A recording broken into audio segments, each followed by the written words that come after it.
Hi hello friends, welcome back to Jai Maruti Creations. Bigg Boss ಮನೆ ಒಳಗಡೆ mid week elimination ಆಗಿದೆ.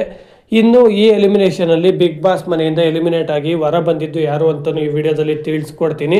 ಇನ್ನು ಮಿಡ್ ವೀಕ್ ಎಲಿಮಿನೇಷನ್ ಯಾವ ರೀತಿ ಬಿಗ್ ಬಾಸ್ ಮನೆ ಒಳಗಡೆ ನಡೆದಿದೆ ಅಂದರೆ, ಈ ವಾರ ನಾಮಿನೇಟ್ ಆಗಿದ್ದ ಎಲ್ಲ ಸ್ಪರ್ಧಿಗಳನ್ನು ಗಾರ್ಡನ್ ಏರಿಯಾಗೆ ಕರೆದು ಒಂದು ರೂಮ್ಗೆ ಹೋಗುವಂತೆ ಹೇಳ್ತಾರೆ. ಆ ರೂಮಿಂದ ಮತ್ತೆ ಯಾರು ವಾಪಸ್ ಬರಲ್ಲ. ಆ ಸ್ಪರ್ಧಿ ಈ ಮಿಡ್ ವೀಕ್ ಎಲಿಮಿನೇಷನಲ್ಲಿ ಎಲಿಮಿನೇಟ್ ಆಗ್ತಾರೆ, ಬಿಗ್ ಬಾಸ್ ಮನೆಯಿಂದ ಹೊರ ಬರ್ತಾರೆ ಅಂತ ಇರುತ್ತೆ. ಅದೇ ಪ್ರಕಾರ ನಾಮಿನೇಟ್ ಆಗಿದ್ದ ಎಲ್ಲ ಸ್ಪರ್ಧಿಗಳು ಆ ರೂಮ್ಗೆ ಹೋಗ್ತಾರೆ. ಆದರೆ ಆ ರೂಮಿಂದ ಒಬ್ಬ ಸ್ಪರ್ಧಿ ಮಾತ್ರ ಆಚೆ ಬರಲ್ಲ.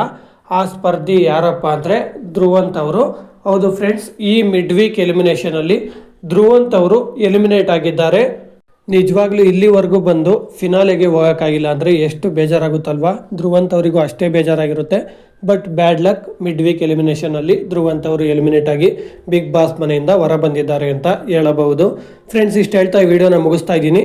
ಧ್ರುವಂತ್ ಅವರು ಬಿಗ್ ಬಾಸ್ ಮನೆಯಿಂದ ಎಲಿಮಿನೇಟ್ ಆಗಿ ಹೊರ ಬಂದಿರೋದ್ರ ಬಗ್ಗೆ ನಿಮ್ಮ ಅಭಿಪ್ರಾಯನ ಕಮೆಂಟ್ ಬಾಕ್ಸ್ನಲ್ಲಿ ತಿಳಿಸಿ.